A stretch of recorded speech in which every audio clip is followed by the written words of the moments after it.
Hey everyone, welcome back to a Liftoff PM product management video. My name is Kevin Wei. I'm a senior product manager, and today we have a fun video for you guys. This is going to be 17 cringe product management interview answers. We're going to do a little bit of a rapid fire mock interview between myself and Mark, and we'll give super cliche, super cringe answers, and then later we'll talk a little bit about each of these. I think this will be a fun video. Mark, do you want to give a quick intro first? Hi, everyone. My name is Mark. I run productbymark.com, and I've been a product manager for eons, and I'm now doing product management coaching. This is a super fun session because Kevin and I both get lots of experience to many cringe answers, and we thought we'd just have some fun with it and share with you so you know exactly what not to do, and we're gonna have some fun with this. All right, Kevin, back to you. Awesome. Let's dive in. So, Mark, why do you want to be a product manager? I want to be a product manager because I want to be the CEO of the product. All right, Nice. Kevin, tell me about your PM experience. Well, I've been getting a lot of certifications in PM. I've gotten the PMP, Project Management Professional certification. I love reading Agile books. I love reading about Agile methodologies and all the podcasts. And I feel like I'm a great fit for this PM role. Great. All right, Mark, what's your greatest weakness? Oh, yes. I work too hard and I expect way too much from my team. I need to, really chill. Wow. Okay. Okay. All right. Kevin, what's your greatest failure? I don't really fail much. I like to do a lot of small incremental changes, and this really helps me to avoid failure. So it would make me a great fit for this PM role. I see. Mark, how do you work with design?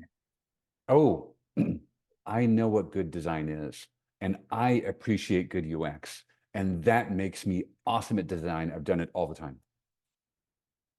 All right, Kevin, how do you work with engineering? Well, I used to be an engineer myself. I studied computer science in school, so I know all the engineering principles, and I feel like that makes me a great translator or counterpart to engineering for anything that we're building. Awesome. Mark, how do you prioritize between feature A and B? Oh, Kevin, obviously I use the RICE framework. In fact, why don't we come up with a really complex criteria? Maybe we'll add like 6 or 7 grids, and then I've got a point system, and let's assign points to them, and let's create a really complicated rubric, and that's going to give us a really good formula so how we can prioritize A versus B. Perfect. All right, Kevin, what's your favorite product? My favorite product is Instagram. I mean, the UI is so good. It makes such a great impact in my day. I love using Instagram. It's my favorite product. All right, Mark. So speaking about Instagram, how would you measure Instagram growth? How would Instagram measure growth? Interesting. So when I think about Instagram, it's a really mature product. So actually, I think it's fine. I don't actually think we need to worry about growth. Let's move on. Okay. All right, Kevin, how should Google build a fitness app? Great question. This is a product sense question. Therefore, I'm going to use the circles framework, and we're going to go through that framework to build a fitness product for Google. The circles framework. All right. Oh yeah, circles framework. Oh yeah. All right, Mark. Oh Yeah, yeah. assuming you're also asked the question, how should Google build a fitness app? What are some clarifying questions you might ask? Oh yeah. Well, actually, some clarifying assumptions. So first clarifying assumption is that because it's Google, I'm going to assume that we have unlimited resources and we can build anything we want. All right, Kevin, how should Uber build an app for kids? Yeah, so just to clarify, are we building this in the US or international? Is this web or mobile? And it's not obviously clear that how these questions have any relevance to the question itself. That's amazing. Thank you. All right, Mark, how should Google build an AI app? Ooh, an AI app. Okay, so first, let's be clear. Google has to dominate the AI market. Perfect. All right. Kevin, how should Google build a travel app? Yeah, so I like to use the circles framework, and I'm going to break down the users here. So we have two segments, personal travelers and business travelers. I think business travelers or personal travelers make more sense, actually. So yeah, let's go with personal travelers, and let's just build a travel app for Google for personal travelers. That's an amazingly deep segmentation. Thank you, Kevin. Great. All right, Mark, what are the pain points for this segment of personal travelers? Oh, well, I think the pain points for this segment are, well, personal. Well, obviously I'm a person and I can totally relate to this problem because I'm also a personal traveler. Kevin, what would be a good social lending solution on Facebook? Great question. So we're building a social lending solution. Well, since it's Facebook, I think we're going to be doing the metaverse, obviously. Anything Facebook does should be aiming towards the metaverse. So let's definitely do something about lending in the metaverse. Well, that's awesome because we don't want to do it in the real world. We'll do it in the metaverse. That's fabulous. All right. Awesome. Mark, how would you measure retention using this framework? Oh, actually, I don't, I really don't think retention is that important, actually. Maybe we should just focus on something else like engagement. Cool. All right. There you have it. 17 cringe or cliche PM interview answers. Believe it or not, this is how Mark and we've both been interviewers in FAANG companies, and these are real answers that we've seen candidates give. These are things that just make interviewers roll their eyes. Absolutely. No, that's great, Kevin. Maybe we should just go through this top to bottom a little bit and just give folks some sophistication on these because they're probably thinking like, wait, it sounded reasonable. Why are they laughing? Sure. So, Mark, like the first question was, why do you want to be a PM? And you talked about being the CEO of the product. Yes. So obviously, being CEO of the product, I mean, yes, you can kind of interpret being a CEO of the product as one thing, but why do you want to be a PM is because you want to solve real problems for real customers, right? Have some depth, right? Cool. Kevin, I loved your PM experience one. Tell me your PM experience was focused on the PMP certification, Agile certification, Scrum certification, blah, blah, blah. Tell me about that. Yeah, being a product manager is more than just knowing Agile. It's more than just having a PMP certification or any Agile certification. Being a product manager is more so about building the vision, defining the requirements for projects and prioritization. A little bit less so on project management, even though sometimes in some companies that is a part of it. But yeah, it's a bit of a red flag if you don't really understand what the product management role is and you're conflating it with other responsibilities. All right. Mark, you talked about how you work too hard and you expect too much from your team as a weakness. Yes. I've actually helped some people in recent weeks on coaching on Meta with actually very weak greatest weaknesses questions, right? You really want to be reflective on these questions and you want to have genuine weaknesses. And I find a great place to find weaknesses is in strengths, right? So for example, one of my greatest strengths is creativity, right? What's the opposite of creativity? Project management. I suck at it. I am unapologetically terrible at product management. And when people ask me that question, I tell them that, and it's really well appreciated because it's authentic and true. And then I use how do I survive it? Well, I survive it by surrounding myself with awesome project managers and program managers that keep me on track. All right. Kevin, I loved your response to your greatest failure. You don't really fail much, really. Yeah, I think this is, again, in the same vein as this, like you just want to be honest with your interviewer. The point of the interviewer asking this kind of question about what's your greatest failure, it isn't really to judge you on, have you failed? Oh, you have, so I'm going to fail you. It's really about, everyone's failed. Has this person learned anything? Will they carry those learnings with them when they come work on new projects within this company? So being honest, being able to share about failures and also like what you learn from them and how you apply the learnings in other projects to avoid the same failures. Maybe you didn't talk to enough users. Maybe you didn't measure success correctly. Maybe you didn't have a good enough test plan or rollback plan and something bad happened, so you weren't able to roll back any changes. Being able to call out any of your failures here, especially ones that are catastrophic, but you learned something and you were able to apply the learnings, shows a lot of maturity in you as a product manager. Mark, so you talked about, for the next question, how do you work with design? You talked about how you know what good design is and you appreciate good UX. Exactly. Hey, as product managers, we can all use Figma. We can all create a wireframe. That doesn't make us good designers. actually, it makes us really terrible designers. And so really working with designers is about appreciating their gifts, right? Their understanding about user experience, their appreciation of design, their, very schooled and very principled approaches to creating great user interactions and flows and journeys and so forth. So do not lean on your great experience in UX. Let's admit you suck at it, and let's appreciate the great work that designers do. All right, Kevin, similarly, you mentioned engineers. You used to be an engineer. Congratulations. I think it's very common for people with computer science backgrounds or technical backgrounds to think that they will be great PMs because they have that background, which is true because as a PM, you do work very closely with engineering. But as the PM, like you should more so be focused on the what, meaning the solutioning, and you should more so allow engineering to define the how. There's always like new considerations that they will have, and they're gonna hate you as the PM if you're always in their ear about you should do it this way or you should do it that way. So don't answer it like that. Mark, how would you prioritize feature A and B? And you talked about just coming up with a super complex points framework. Let's talk a little bit about that. Yeah, exactly. I have to confess, there are a lot of videos on the web now about how to do these things, and a lot of them are around the RICE framework, and a lot of them are about really sophisticated ways to answer questions. And candidly, I think they're all well intended, but actually probably pretty wrong. These are great academic experiences, but they're really kind of inappropriate for interview settings. And for an interview setting, you should be much more principled, much more higher level, and you should come up with solutions that are simple and obvious rather than spending your time making this complicated rubric that no one's ever going to use.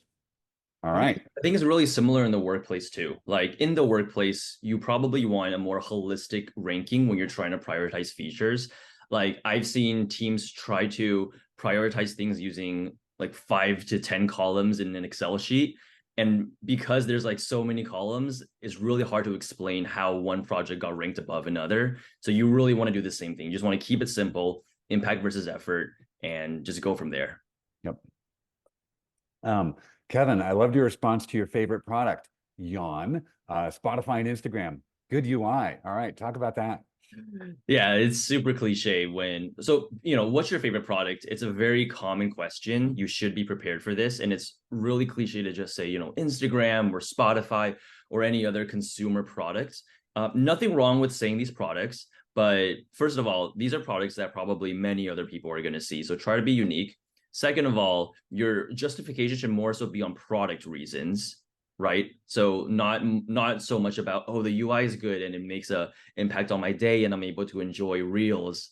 That's not really a good reason. Product reasons are more so about, oh, like Instagram's great because I can combine I can send messages to not only my Instagram friends, but also my Facebook friends. And I'm able to have this interconnected web of sharing social experiences. That would be a product reason, not so much about like, oh, the UI is good, so I like Instagram. Yes. Show your product craft and your love of the craft. All right, Mark, for how should Instagram measure growth? You talked about how Instagram's a mature product, so let's not worry about it. Yes. This is actually a very common theme I see where people go, it's a mature product. Let's not worry about growth. Let's look at Instagram. Instagram is a great product. It has 1 billion users, but you know what? Instagram is a growth product in a growth company, right? At a minimum, they've got to grow by 20% this year. That's 200 million users. That's more than half the people that live in Europe, right? And they've got to grow their product by that much. Growth is a massive problem for every product. So if someone says growth is a problem, absolutely it is. All right. Kevin, we talked about the Circles app, we talked about building a fitness app, and you're using the Circles method. So tell me about that. I've heard this in real interviews where I'm asking someone to do a product sense question, and because they've studied, frameworks and they've studied just how other people have answered questions, they just try to regurgitate the same ways. And the circles framework is one way. Not to say that the circles framework doesn't work, but you definitely don't want to robotically call out that this is the framework that you're going to use. And frankly, you probably want to be a little bit more creative with the frameworks that you use. let's talk about the goals, let's talk about users, and not so much robotically about let's do the circles framework. Mark, I'm not sure if you wanted to add anything more to that. No, absolutely. And candidly, though, my opinion on this has flip-flopped a little bit over the last decade. I used to think that adding the specific framework gave it a little bit of credibility. At this point, I'm thinking it actually gives it a little bit less credibility because it's like, look at me, I can fill out a form, and that's really not that awesome. Yeah, not inspiring. All right, Mark. So for the question, how should Google build a fitness app? You just assume that Google has unlimited resources, so you can build whatever you want. Yeah, exactly. I see this all the time in clarifying questions. People are like, okay, and they make assumptions, right? Where they're like, okay, I assume because it's Google or I assume because it's Meta, I have unlimited resources. I can build whatever I want. It's like, no, that is not true. These companies do not operate that like that. These companies operate on a principle like invest like this was your own money. There are scarce resources, even at places of abundance like Google and Meta. So there are not abundant resources. There are always scarce resources, and you have to fight for them. So don't say unlimited resources. It's going to be great. It's not. All right. Kevin, on building an Uber app for kids, you started asking some random questions. Talk about that. Yeah, this it's super common for us to hear clarifying questions like, is this in the US or is it international? Or are we building this Uber product for web or for mobile?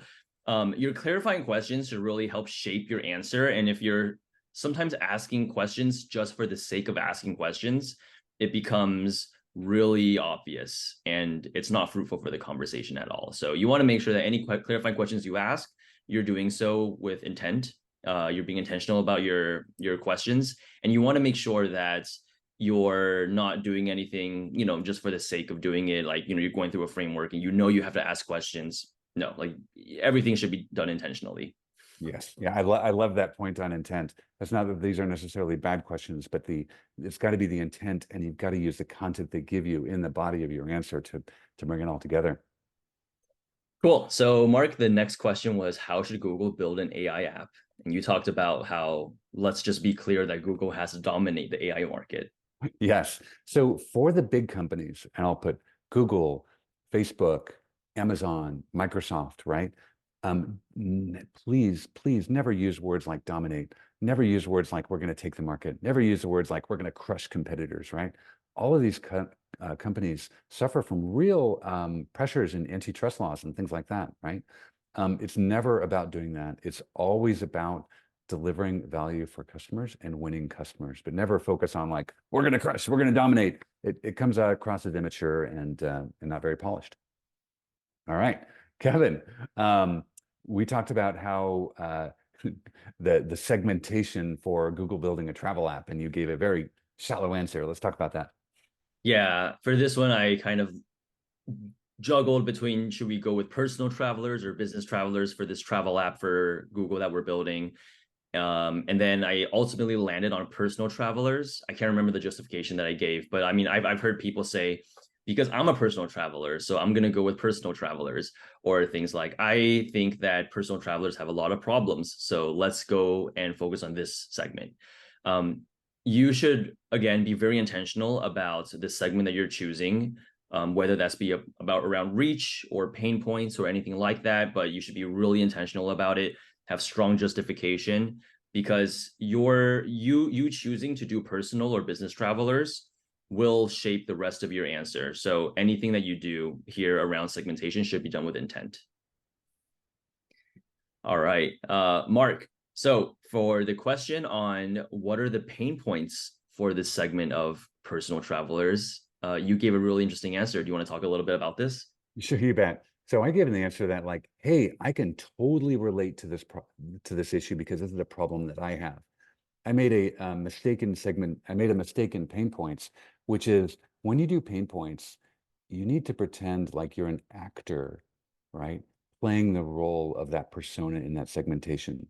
The second you kind of step out of that role and say, "Oh, I have this problem too," you've completely come out of role, and actually you lose all credibility because you're basically saying what you want and not what your customer wants. So always focus on the customer, focus on the segment. You're to the side. You're just an observer, observing what people need and want. All And right. And you're just a sample size of one person. Like, what's to say that your pain points are the pain points that the most people experience? Exactly.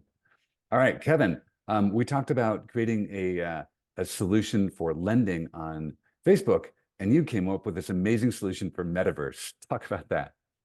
Yeah, I think the cliche part of this answer is just like trying to force fit the metaverse or like whatever trend is going on at the company into the solution. It becomes really obvious when you're trying to do that, and you've really got to think twice. Like the metaverse for Facebook could be one thing. If you're trying to force generative AI into some solution where it doesn't need to be there, that could be another. So you just really want to think about, you acknowledge that there's trends in tech, but you want to make sure that you're not just using trends for the sake of using the trend. And finally, Mark, how would you measure retention using a framework? And you talked about, oh, we don't really need to measure retention. So yeah, talk a little bit about that. Exactly. So this is a classic question on metrics, and it can come in, how would you measure this, or would you measure this? And the answer is always yes, I would measure that. And if they prioritize measuring one thing over the other, your answer is I would measure both those things. In metrics, it's really important to really measure everything, and then decide later what you're going to do with that data. But you should absolutely measure retention. You should absolutely measure engagement, growth, everything you can, because the more you can measure, the better you can understand the nuance of your product.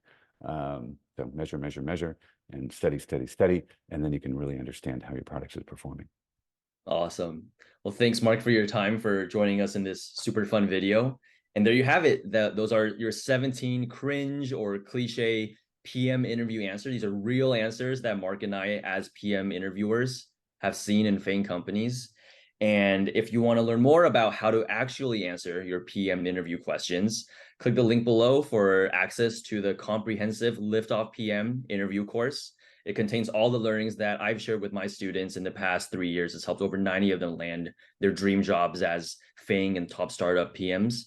And if you want private coaching, Mark can be found at productbymark.com.